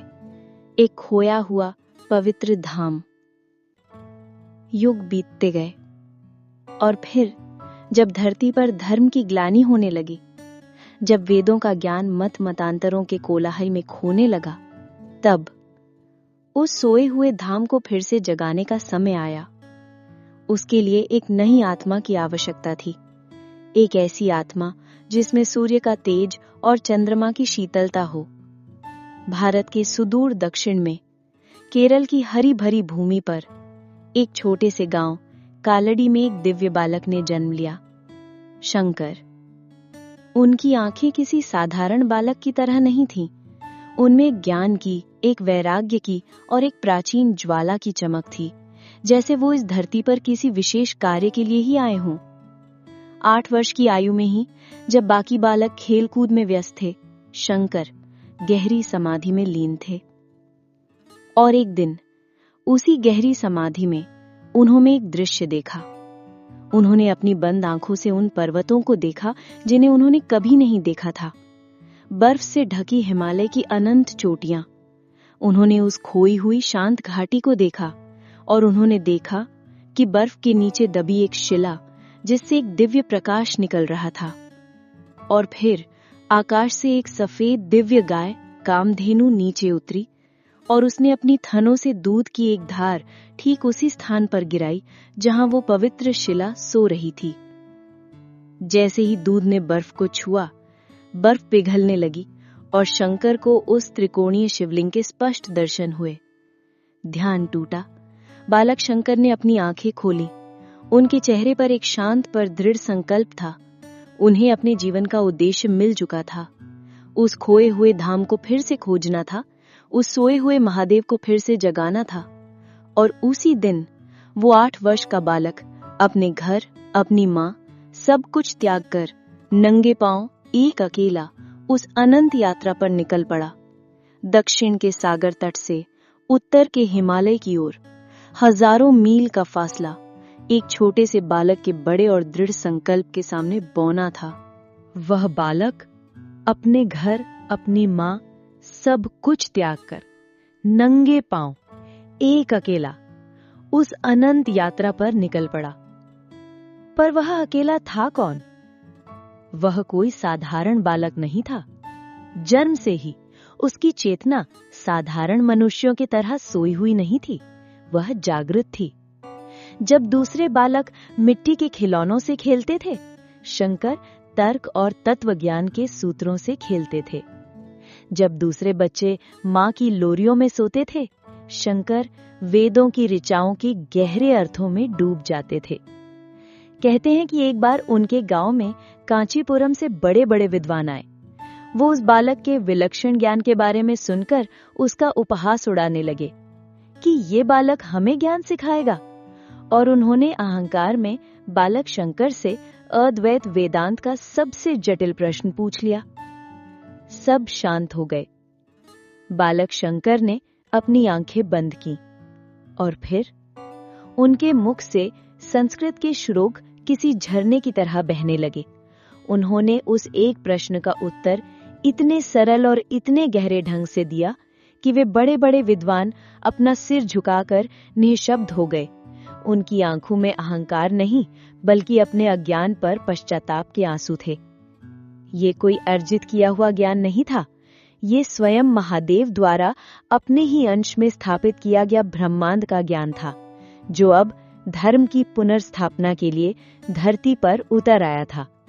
और अब यही ज्ञान की ज्वाला पूरे भारतवर्ष में फैलने वाली थी। शंकर चलते रहे वर्षों तक। उनकी यात्रा सिर्फ एक भौगोलिक यात्रा नहीं थी, ये भारत की आत्मा की यात्रा थी। वो जिन गांव से गुजरते, लोग उन्हें देखने के लिए उमड़ पड़ते। वो बस उनके शांत तेजस्वी चेहरे को देखते, उनकी करुणामयी आंखों में झांकते, और लोगों के मन की सारी उथल पुथल शांत हो जाती। वो काशी पहुंचे, ज्ञान की नगरी। वहां उन्होंने शास्त्रार्थ की चुनौती दी। बड़े बड़े ज्ञानी अपने सैकड़ों शिष्यों के साथ उनसे शास्त्रार्थ करने आए। वो अपनी जटिल दलीलों और भारी भरकम शब्दों का जाल बिछाते और शंकर एक शांत मुस्कान के साथ एक ही सूत्र में उनके सारे तर्कों को काट देते। उनके शब्द बाण की तरह नहीं, बल्कि सूर्य की किरण की तरह थे, जो अंधकार को अपने आप भेद देती है। कई ज्ञानी जो उन्हें हराने आए थे, शास्त्रार्थ के अंत में उनके चरणों में बैठकर उनके शिष्य बन गए। वो समझ गए थे कि ये कोई साधारण मनुष्य नहीं, ये साक्षात ज्ञान का स्वरूप है। और यही शिष्य अब उनके साथ हिमालय की ओर बढ़ रहे थे। जब उन्होंने उन बर्फीली चोटियों में प्रवेश किया जहां पांडव पश्चाताप के लिए आए थे, वहां आचार्य शंकर एक घर लौटते पुत्र की तरह आए। उनके शिष्य उस भयंकर ठंड और पतली हवा से कांप रहे थे, लड़खड़ा रहे थे, पर शंकराचार्य एक दिव्य ऊर्जा से भरे हुए आगे बढ़ते जा रहे थे। आखिरकार वे उस ऊंचाई पर पहुंचे जहां चारों तरफ बर्फ थी, एक अंतहीन सफेद खामोशी। उनके शिष्य अब हिम्मत हार चुके थे, उनकी आस्था डगमगाने लगी थी। एक शिष्य ने दूसरे के कान में धीरे से फुसफुसाया, क्या गुरुदेव मार्ग भूल गए हैं? यहाँ तो देव क्या एक परिंदा भी नहीं दिख रहा। शंकराचार्य उनकी शंका को महसूस करके मुस्कुराए। वो एक स्थान पर रुके, अपनी आंखें बंद की और अपने मन में उस दिव्य दर्शन को फिर से आमंत्रित किया। वही शिवलिंग, वही कामधेनु, वही स्थान। उन्होंने अपनी आंखें खोली और बिना किसी संदेह के सामने बर्फ के एक विशाल मैदान की ओर अपनी उंगली उठाई। यहाँ उनकी आवाज शांत पर एक पर्वत की तरह दृढ़ थी। खोदो। शिष्यों के मन में संदेह था, पर गुरु की आज्ञा के आगे संदेह का कोई स्थान नहीं था। ये उनके विश्वास की अंतिम परीक्षा थी। वे अपनी शाल से ढके कांपते हुए हाथों से उस जमी हुई कठोर बर्फ को खोदने लगे। उनके नाखून टूट रहे थे, उनकी उंगलियां सुन्न होकर नीली पड़ रही थी, पर वे खोदते रहे। और फिर एक शिष्य का हाथ बर्फ के नीचे किसी कठोर चीज से टकराया। ये पत्थर था, पर साधारण पत्थर नहीं। इसमें एक स्पंदन था, एक जीवंत ऊर्जा। गुरुदेव, मिल गया। सारे शिष्य उस स्थान पर जमा हो गए। वे दर्द और ठंड भूलकर किसी उन्माद में अपने हाथों से बर्फ हटाने लगे और धीरे धीरे बर्फ की सफेद चादर के नीचे से एक आकार उभरने लगा, काला, चिकना और त्रिकोणीय। वही दिव्य शिला, वही स्वयंभू शिवलिंग। जैसे ही वह पूरी तरह से बर्फ से बाहर आया, उसे एक सौम्य नीले रंग का प्रकाश निकलने लगा और उस बर्फीली घाटी में एक दिव्य गर्माहट फैल गई। शिष्यों की आंखों से आंसुओं की गर्म धारा बह निकली। ये उनके विश्वास की विजय थी। वे सब अपने गुरु के चरणों में गिर पड़े। शंकराचार्य धीरे से आगे बढ़े और उस शिवलिंग के सामने घुटनों पर बैठ गए। उन्होंने अपना माथा उस शिला से टिका दिया, जैसे कोई खोया हुआ पुत्र सदियों बाद अपनी मां से लिपट गया हो। और उसी क्षण आकाश में एक और चमत्कार हुआ। घने काले बादल जो चोटियों को ढके हुए थे, अचानक फटने लगे और सूर्य की एक अकेली सुनहरी किरण बादलों को चीरती हुई सीधे नीचे आई और ठीक उस शिवलिंग पर पड़ी, जिससे वह किसी दिव्य मणि की तरह चमक उठा। जैसे स्वयं सूर्यदेव भी उस खोए हुए महादेव को प्रणाम करने के लिए नीचे झुक गए हों। वो सुनहरी किरण कुछ देर तक उस शिवलिंग पर टिकी रही और फिर जैसे आई थी वैसे ही धीरे धीरे बादलों में विलीन हो गई। पर उसकी दिव्य गर्माहट और उसका प्रकाश उस पूरी घाटी में और वहां मौजूद हर आत्मा के भीतर बस गया। शंकराचार्य और उनके शिष्य काफी देर तक उसी समाधि की अवस्था में निश्शब्द नतमस्तक रहे। उनकी यात्रा पूरी हो चुकी थी, उनका विश्वास जीत चुका था। धीरे धीरे आचार्य शंकर उठे। उनके शिष्यों की आंखों में अभी भी आनंद और आश्चर्य के आंसू थे, पर शंकराचार्य की आंखों में अब एक नया भविष्य का सपना था। उन्होंने सिर्फ उस शिवलिंग को नहीं देखा, उन्होंने अपनी ज्ञान दृष्टि से उस पूरी घाटी को देखा, उन ऊंची बर्फीली चोटियों को देखा जो किसी रक्षक की तरह चारों ओर खड़ी थी, उस मंदाकिनी नदी के शोर को सुना जो दूर कहीं नीचे बह रही थी, और उन्होंने कल्पना की इसी स्थान पर एक भव्य मंदिर की, एक ऐसा मंदिर जो सिर्फ पत्थर का न हो बल्कि स्वयं एक पर्वत की तरह अडिग और अजेय हो, एक ऐसा धाम जो आने वाले हजारों वर्षों तक भटके हुए इंसानों को आस्था का मार्ग दिखाए। ये उनका संकल्प था। वे अपने शिष्यों की ओर घूमे। एक शिष्य जो सबसे वरिष्ठ था, उसने गुरु के मन के भाव को पढ़ लिया। वो हाथ जोड़कर कांपती हुई आवाज में बोला, गुरुदेव, आपकी इच्छा शिरोधार्य है, परंतु। उसने हिचकिचाते हुए चारों ओर की बर्फीली वीरानगी की ओर देखा। इस स्थान पर, यहां जहां वर्ष के 6 महीने धरती एक सफेद चादर ओढ़ लेती है, जहां एक साधारण पत्थर भी नीचे से ऊपर लाना असंभव है, वहां एक विशाल मंदिर। उसकी आवाज में शंका नहीं बल्कि एक गहरी वास्तविक चिंता थी। शंकराचार्य फिर से मुस्कुराए, वही शांत और रहस्यमय मुस्कान। चिंता मत करो वत्स।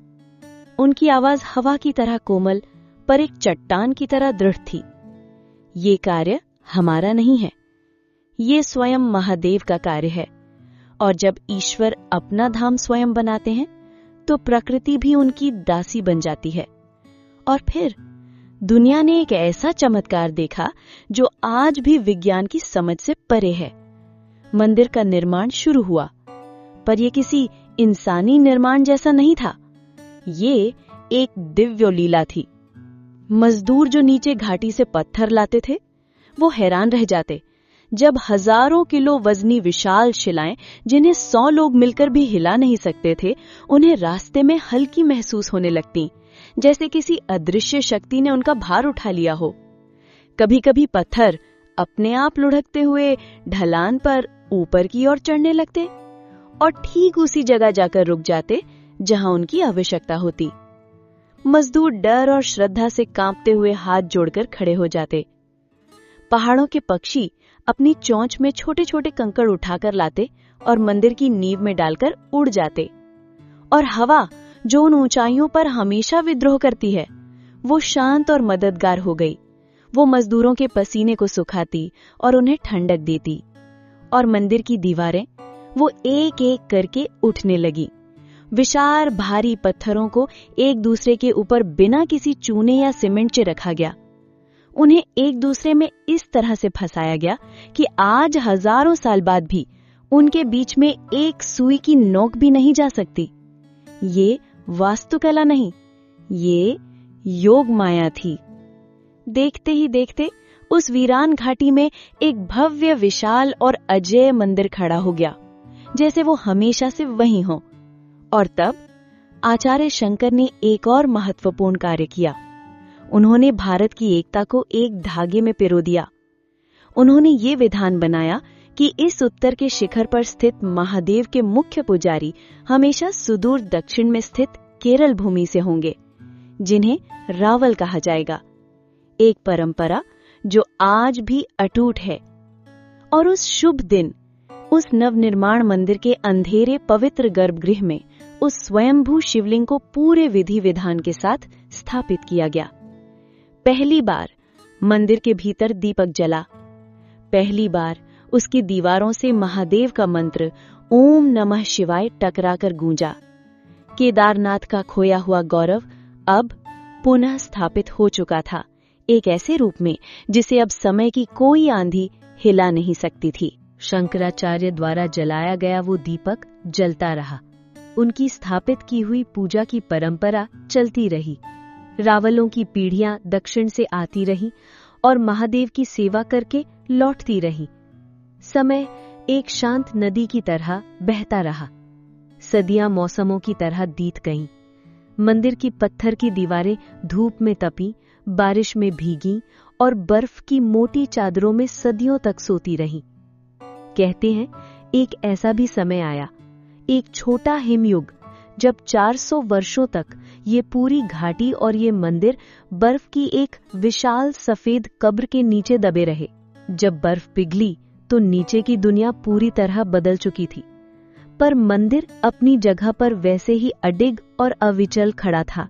पर समय की हर आंधी सिर्फ बर्फ की नहीं होती, कुछ आंधियां इंसानी अहंकार और सत्ता के घमंड की भी होती हैं। 16वीं शताब्दी, भारत पर मुगल साम्राज्य का परचम लहरा रहा था। बादशाह अकबर के एक सेनापति ने अपनी जीत के नशे में पहाड़ों के इस अजेय मंदिर को तोड़ने का आदेश दिया। उसकी विशाल सेना अपने घोड़ों और हथियारों के घमंड में चूर पहाड़ों की ओर बढ़ने लगी। उनके लोहे के जूतों की आवाज और उनके अट्टहास उस शांत पवित्र घाटी की शांति को भंग कर रहे थे। जैसे जैसे वे ऊपर चढ़ते गए, प्रकृति ने उन्हें चेतावनी देना शुरू कर दिया। अचानक चमकीली धूप गायब हो गई। आसमान किसी नीले कांच की तरह एक ही पल में स्याह हो गया। हवा जो शांत थी अब किसी घायल जानवर की तरह गुर्राने लगी। पेड़ों पर बैठे पक्षी चुप हो गए और घाटियों में एक भयानक सन्नाटा छा गया। पर वो सेनापति अपने अहंकार में अंधा था। उसने इन संकेतों को अनदेखा कर दिया और अपनी सेना को आगे बढ़ने का आदेश दिया। और तभी पहाड़ों ने अपना असली रूप दिखाया। आकाश से बर्फ गिरनी शुरू हुई, ऐसी बर्फ जैसी किसी ने कभी नहीं देखी थी। वो रुई के फाहों की तरह नहीं, बल्कि एक सफेद अंधी दीवार की तरह नीचे आई। एक ही क्षण में तापमान इतना गिरा कि सैनिकों की सांसें हवा में ही जमने लगी। हवा अब चाबुक नहीं, बल्कि हजारों बर्फीले खंजर बनकर उनके शरीरों को छेद रही थी। घोड़े डरकर हिनहिनाने लगे। सैनिक जो कुछ देर पहले हंस रहे थे, अब चीख रहे थे। उन्हें कुछ दिखाई नहीं दे रहा था, सिवाय उस सफेद अंतहीन प्रलय के। उस सेनापति ने देखा कि उसकी महान सेना, जिसे किसी राजा की तलवार नहीं हरा सकी, उसे महादेव का मौन क्रोध एक ही क्षण में परास्त कर रहा था। उसने घुटने टेक दिए और अपनी हार मानकर वापस लौटने का आदेश दिया। ये पहली परीक्षा थी जिसमें मंदिर विजयी हुआ था। लेकिन वही शक्ति जो अहंकार को चूर करती है, वही शक्ति सच्चे भक्त की रक्षा भी करती है। 18वीं शताब्दी, गढ़वाल के छोटे से राज्य पर गोरखाओं की विशाल सेना ने आक्रमण कर दिया। राजा अजयपाल हर जगह से हार रहे थे। उनकी सेना छोटी थी, उनके संसाधन खत्म हो रहे थे। जब सारे रास्ते बंद हो गए तो राजा एक अंतिम उम्मीद लेकर केदारनाथ की शरण में आए। एक सम्राट की तरह नहीं, एक भिक्षुक की तरह। पूरी रात वे मंदिर के ठंडे शांत गर्भगृह में अकेले बैठे रहे। उनकी आंखों से आंसू बह रहे थे और उनकी प्रार्थना दीवारों से टकराकर गूंज रही थी। हे भोलेनाथ, मेरी नहीं, अपनी प्रजा की रक्षा करो, इस धाम की रक्षा करो। उस रात राजा को एक स्वप्न आया। उन्होंने देखा कि स्वयं महादेव उनके सामने खड़े हैं और शांत स्वर में कह रहे हैं कि चिंता मत करो, कल सुबह तुम्हें एक संकेत मिलेगा। अगली सुबह जब थके हुए पर एक नई उम्मीद से भरे हुए राजा अजयपाल मंदिर से बाहर निकले तो उन्होंने आकाश में वो संकेत देखा। बादल जो अब तक बिखरे हुए थे, वे एक साथ एक आकार ले रहे थे। देखते ही देखते उन बादलों ने एक विशाल, भव्य और स्पष्ट त्रिशूल का आकार ले लिया और वो दिव्य त्रिशूल सीधे गोरखा सेना के शिविर की दिशा में इशारा कर रहा था। राजा अजयपाल और उनके सैनिकों ने श्रद्धा से सिर झुकाया और जब ये खबर और आकाश में बने उस त्रिशूल की छवि गोरखा सेना तक पहुंची तो वे डर से कांप उठे। वे समझ गए कि वे सिर्फ गढ़वाल के राजा से नहीं, बल्कि गढ़वाल के देवता स्वयं महादेव से लड़ रहे हैं। उनकी हिम्मत टूट गई और वे बिना लड़े ही अपनी छावनी छोड़कर भाग खड़े हुए। ये विजय तलवार की नहीं, आस्था की थी। सदियां बीत गईं। राजाओं और तलवारों का युग धूल में मिल गया और मशीनों, विज्ञान और तर्कों का एक नया युग आरंभ हुआ। इंसान चांद तक पहुंच गया। उसने ब्रह्मांड के रहस्य जानने का दावा किया और धीरे धीरे वो अपने पूर्वजों के विश्वास को अंधविश्वास और कहानियां कहने लगा। पर पहाड़, नदी और महादेव बस मुस्कुराते रहे और प्रतीक्षा करते रहे एक ऐसे दिन की जब वो इस नए आधुनिक युग को दिखा सकें कि उनकी शक्ति कोई कहानी नहीं बल्कि एक जीवंत धड़कता हुआ सत्य है। और वो दिन आया। वर्ष था 2013, जून का महीना। केदारनाथ की घाटी उस समय जीवन से भरी हुई थी। हजारों हजार तीर्थयात्री देश के कोने कोने से आए थे। मंदिर की घंटियों का स्वर, पुजारियों के मंत्रों की गूंज और भक्तों के हर हर महादेव के जयकारे पूरी घाटी में एक उत्सव की तरह फैले हुए थे। दुकानें प्रसाद, गर्म चाय और रंग बिरंगी शालों से सजी थीं। चारों ओर एक चहल पहल थी, एक आस्था का मेला लगा हुआ था। बस एक ही चीज थी जो बेचैन कर रही थी, आकाश। कई दिनों से बारिश रुकने का नाम नहीं ले रही थी। एक ऐसी भारी मोटी बूंदों वाली बारिश जो पहाड़ों पर अच्छी नहीं मानी जाती। नदी का जलस्तर बढ़ रहा था और उसका शांत कलकल का स्वर अब एक दबी हुई क्रोधित गड़गड़ाहट में बदल चुका था। और फिर 16 जून की उस भयानक रात को पहाड़ों के बहुत ऊपर, केदारनाथ मंदिर के भी ऊपर, गांधी सरोवर नाम की एक विशाल झील थी जो हजारों टन पानी और बर्फ को अपनी गोद में समेटे हुई थी। उस रात लगातार होती बारिश से वो झील और न सह सकी। उसके किनारे टूट गए। लोगों ने पहले एक आवाज सुनी, ऐसी आवाज जो उन्होंने जीवन में कभी नहीं सुनी थी। ये बादलों के गरजने की आवाज नहीं थी, ये धरती के फटने की, पहाड़ के टूटने की आवाज थी। और फिर उन्होंने उसे आते हुए देखा। वो पानी नहीं था, वो मृत्यु थी। पानी, कीचड़ और हजारों टन वजनी चट्टानों का एक सैलाब, एक तरल पर्वत जो घाटी की ओर 100 मील प्रति घंटे की रफ्तार से दौड़ रहा था। उसकी गर्जना इतनी तेज थी कि लोगों की चीखें उसी में दबकर रह गईं। जो कुछ भी उसके रास्ते में आया, होटल, घर, दुकानें, वो ताश के पत्तों की तरह बिखर गए। वो प्रलय मंदिर की ओर बढ़ रहा था। हर एक क्षण के साथ वो और करीब और विशाल होता जा रहा था। ऐसा लगा कि आज शंकराचार्य का बनाया वो अजेय मंदिर भी नहीं बचेगा। वो लहर मंदिर से बस कुछ ही फीट की दूरी पर थी कि तभी उसी प्रलय के भीतर एक और घटना घटी। उसी सैलाब में बहती हुई हजारों चट्टानों के बीच एक चट्टान, एक बहुत बड़ी, विशाल और किसी ढाल की तरह चपटी चट्टान अचानक अपनी दिशा बदलकर तीव्र गति से मंदिर के ठीक पीछे आकर रुक गई। रुक नहीं गई, बल्कि किसी अनुभवी सैनिक की तरह अपनी जगह लेकर अड़ गई। धड़ाम! उसके जमीन पर टिकने की आवाज प्रलय के शोर से भी ज्यादा भारी थी। और अगले ही पल वो पानी और चट्टानों का सैलाब उस शिला से टकराया और चमत्कार हुआ। वो प्रलय जो सब कुछ नष्ट कर रहा था, उस एक शिला से टकराकर 2 हिस्सों में बंट गया। उसकी 2 शक्तिशाली धाराएं मंदिर के दोनों ओर से बह गईं। अपने साथ रास्ते में आए हर इंसान, हर इमारत को बहा ले गईं, पर मंदिर और उसके भीतर के शिवलिंग को छू भी ना सके। जब प्रलय थमा और सुबह का सूरज उगा, तो दृश्य दिल दहला देने वाला था।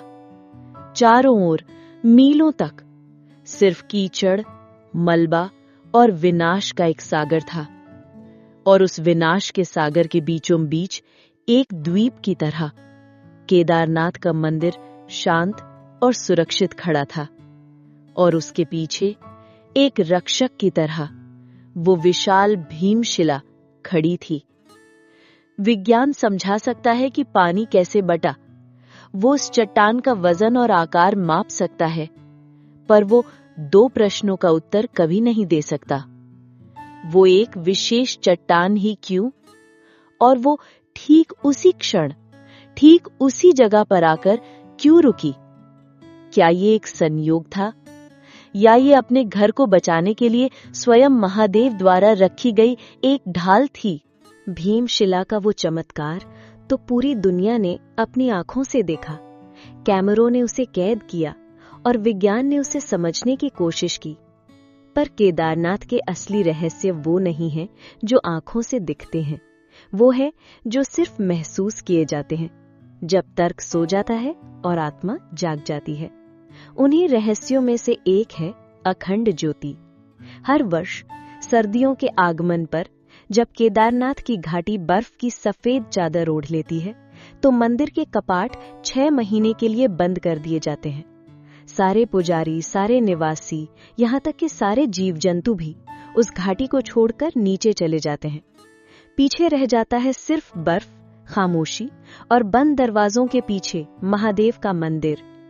जाने से पहले मुख्य पुजारी गर्भगृह में घी का एक बड़ा दीपक जलाते हैं और दरवाजों को सील कर दिया जाता है। अब सोचिए, 6 महीने बाहर तापमान 0 से 20-30 डिग्री नीचे, मंदिर के भीतर हवा का आना जाना पूरी तरह से बंद। वैज्ञानिक रूप से बिना ऑक्सीजन के किसी भी लौ का जलते रहना असंभव है।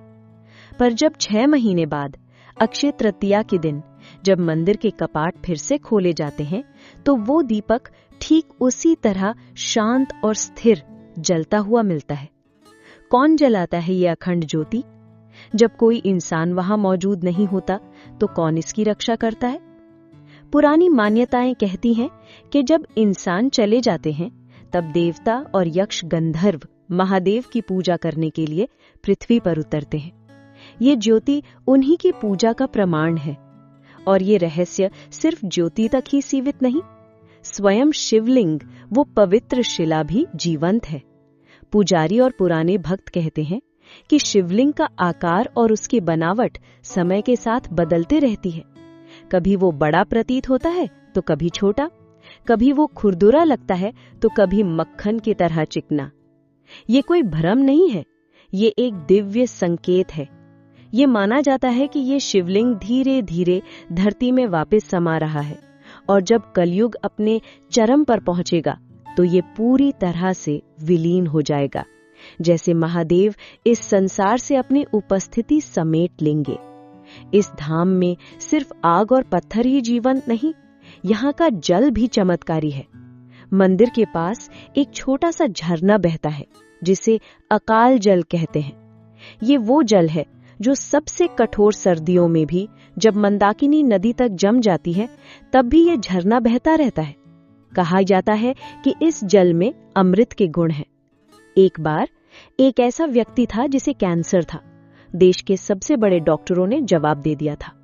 जब इंसान के सारे रास्ते बंद हो गए, तो उसने भगवान का रास्ता चुना। वो अपनी अंतिम यात्रा समझकर केदारनाथ आया।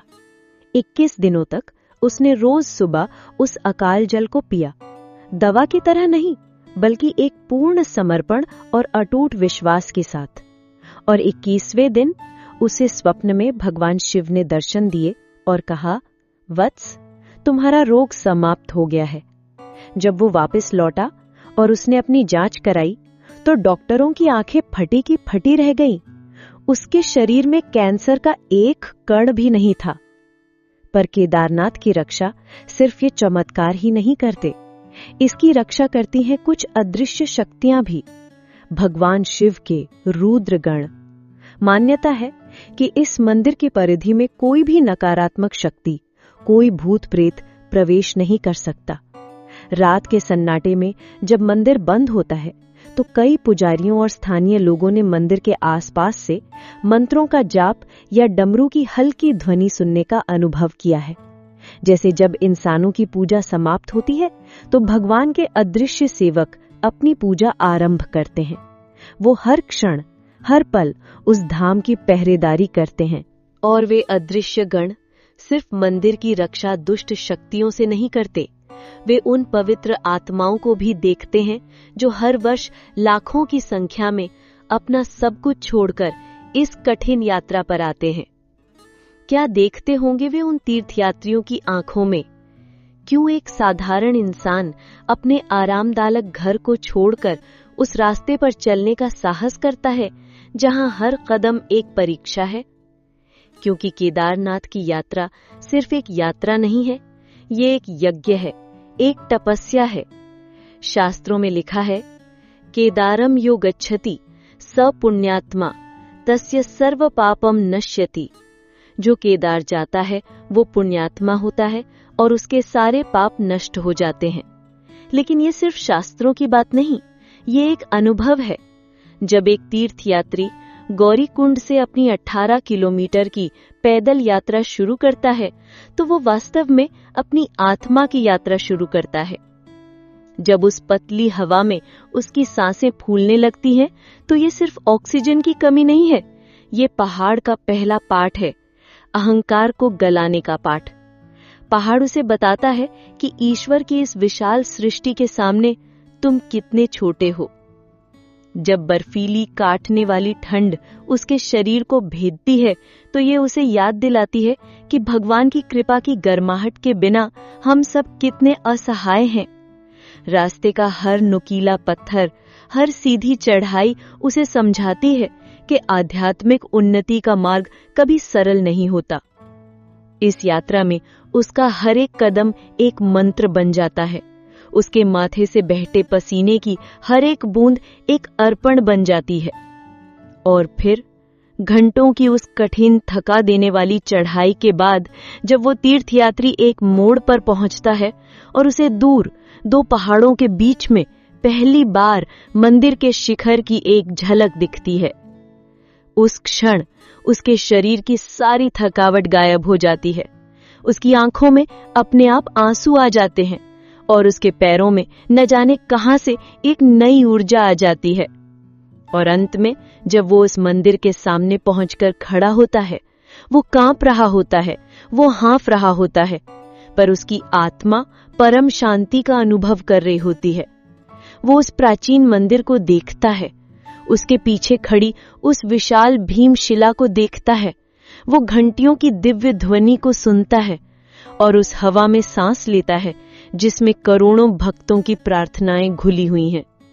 और उस क्षण अक्सर लोग टूट जाते हैं, वे बच्चों की तरह फूट फूट कर रोने लगते हैं। ये आंसू दुख के नहीं होते, ये आनंद के होते हैं, राहत के होते हैं, उस ईश्वर से मिलन की खुशी के होते हैं जिसे खोजने के लिए वो इतनी दूर आए थे। उन्हें लगता है जैसे उनके जीवन भर का बोझ किसी ने एक ही पल में उतार दिया हो। लेकिन केदारनाथ का असली मतलब उस घाटी में नहीं होता, वो आपके तीर्थ यात्री के हृदय के भीतर होता है। हर इंसान के हृदय में एक केदारनाथ है, एक पवित्र स्थान जहां स्वयं शिव निवास करते हैं। पर वो स्थान हमारे ही अपने अहंकार, क्रोध, लोभ और मोह की मोटी बर्फ के नीचे दबा हुआ है। हिमालय की वो शारीरिक यात्रा तो सिर्फ एक तैयारी है, एक प्रशिक्षण है असली यात्रा के लिए। और असली यात्रा भीतर की यात्रा है। जब आप सच्चे मन से, निस्वार्थ भाव से अपने भीतर के उस केदारनाथ की यात्रा करते हैं तो वही चमत्कार होते हैं जो उस मंदिर में होते हैं।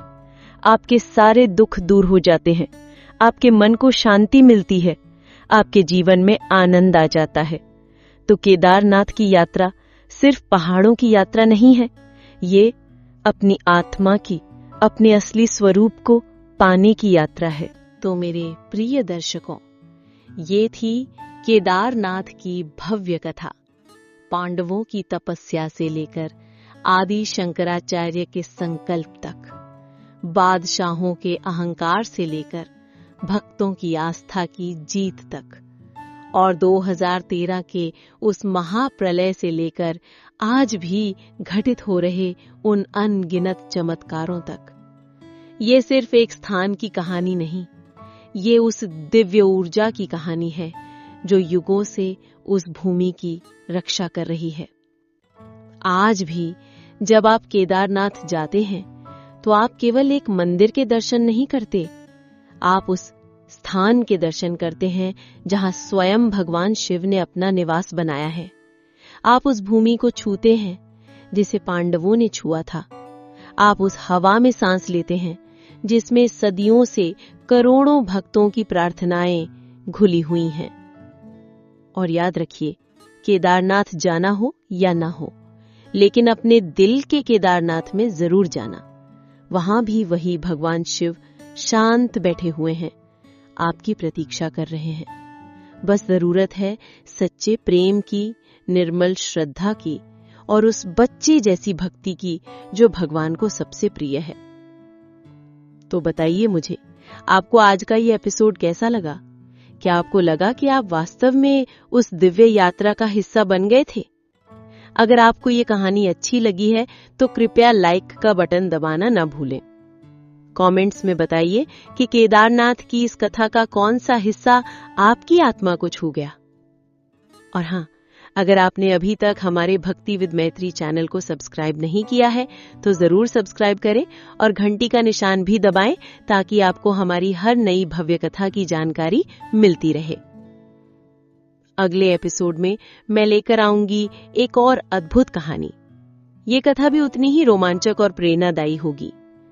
तब तक के लिए हर हर महादेव। ओम नमः शिवाय।